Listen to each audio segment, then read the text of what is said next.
actually it came, we have a long history in South Asia, women working together across borders, and in our region, 1325, the principles of it, that conflict impacts on women differently and that women should be involved in peace resolutions or in conflict resolution.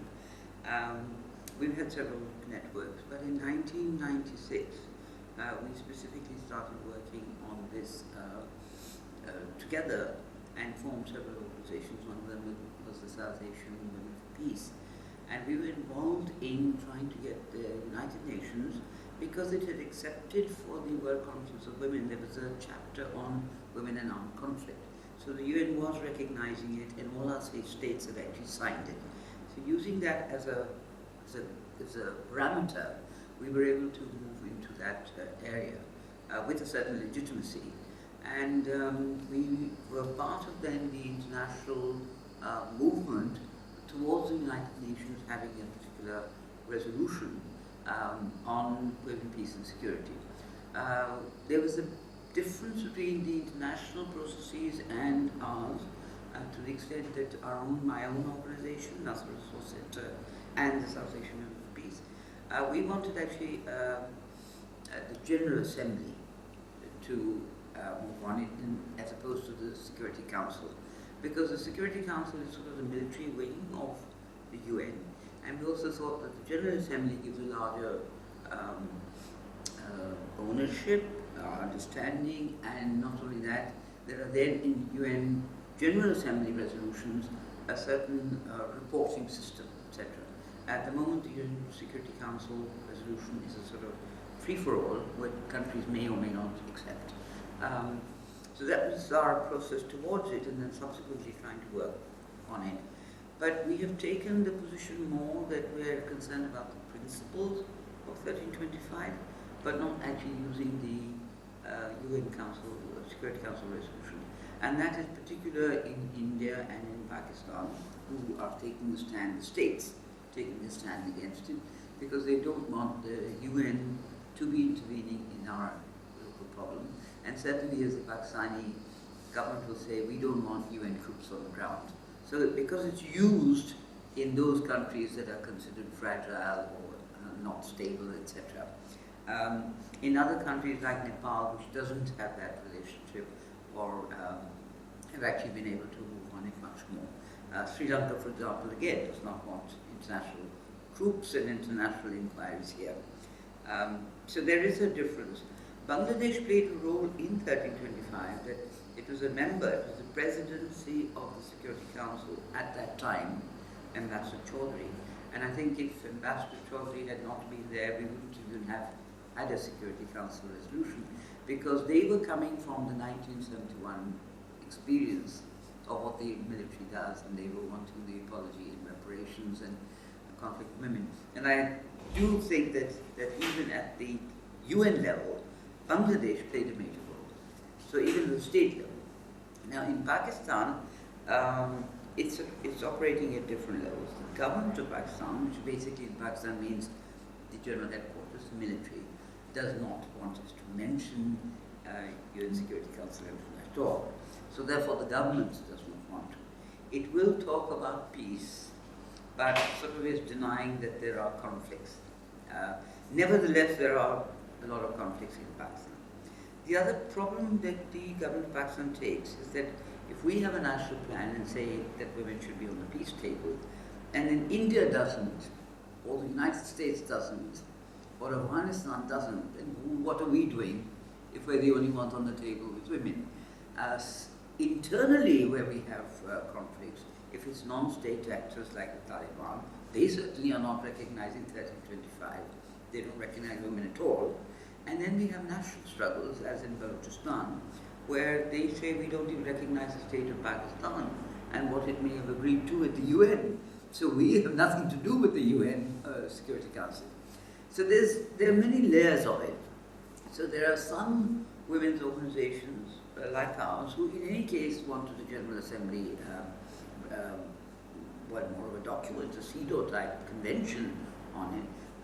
We continue with the principles of it, because we also don't want UN troops on the ground.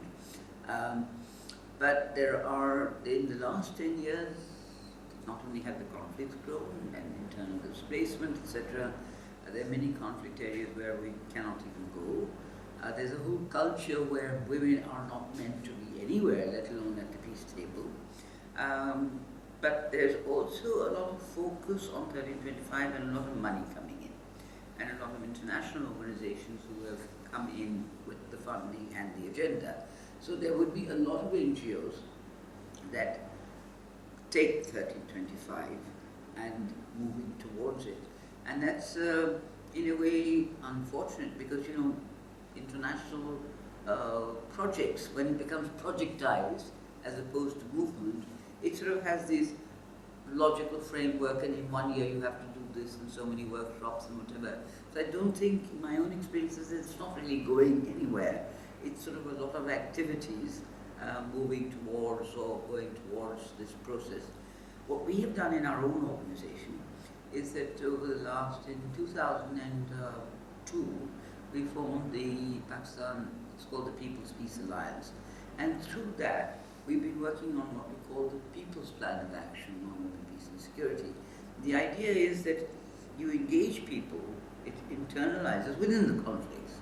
It's internalized, and therefore the demand is coming from below for a national plan of action to put the pressure on the government, rather than, which has happened in many countries, where you get consultants or certain NGOs and they form a national plan, so you sort of fulfill the requirement, but we've had many national plans, nobody's even read them, including members of parliament.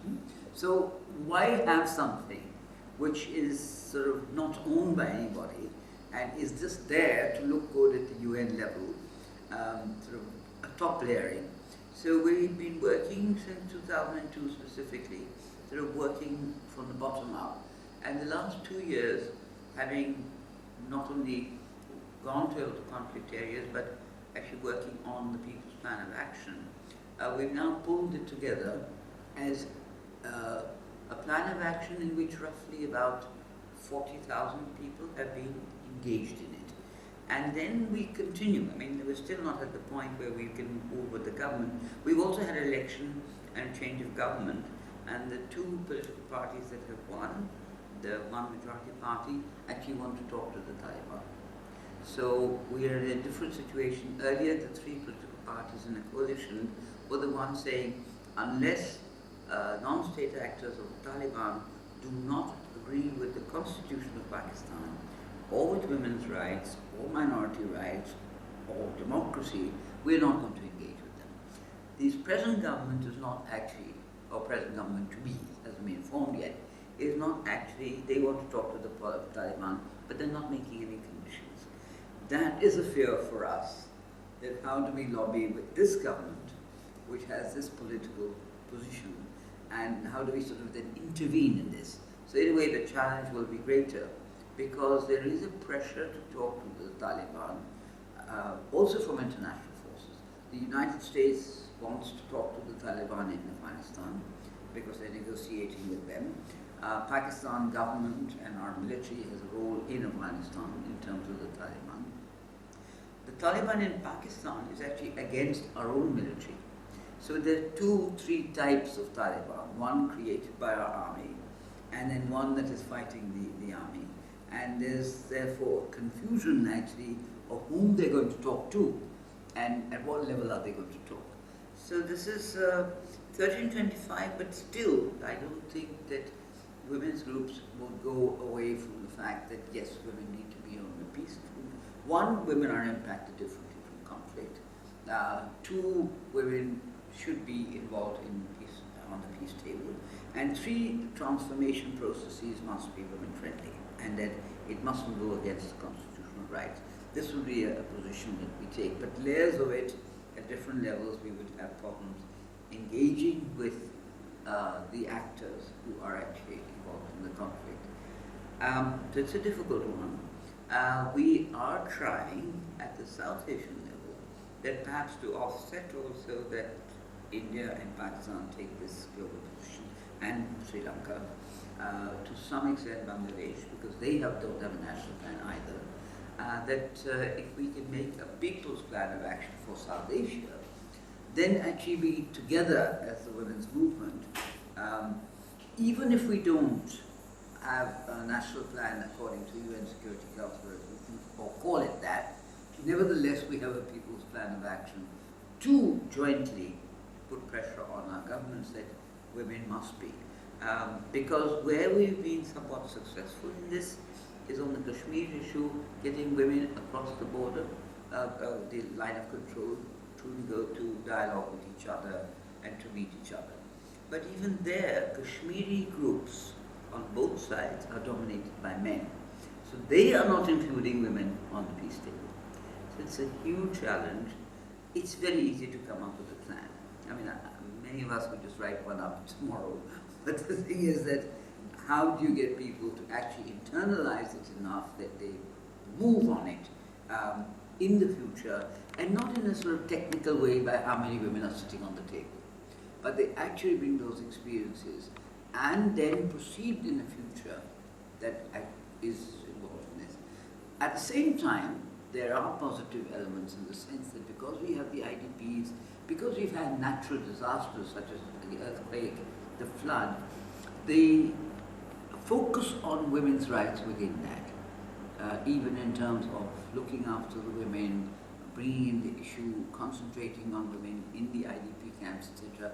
So there are parts of it, elements of that in 25, which are already in play in these, as I say, these disaster